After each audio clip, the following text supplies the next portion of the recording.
Question number 3. Gemma works part-time in a car showroom. Her pay in pounds is worked out by multiplying the number of hours she works by 8 and then adding £50 for each car she sells.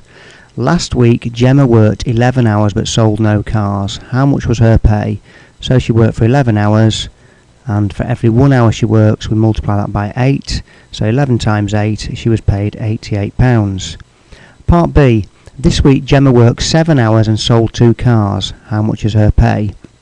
So she worked for 7 hours, so 7 times 8, and then we're told that she adds £50 for each car she sells. So 2 cars times 50, so 7 eighths are 56, plus 2 times 50 is 100, so £156. So in part C, 1 week Gemma earned exactly £330. She worked a whole number of hours. Work out how many hours she worked and how many cars she sold. So if we look through, if she sold 1 car, she'd have £50 plus £280 for the hours that she worked. So 50 plus 280 is 330. If she sold 2 cars, she'd have 100 plus 230. If she sold 3 cars, she'd have 150 plus 180.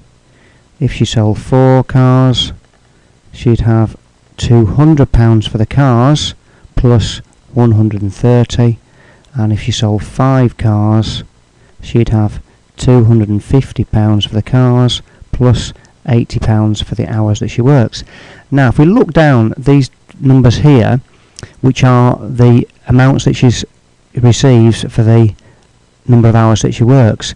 So we need to see if we can divide any of these numbers by 8 to leave a whole number.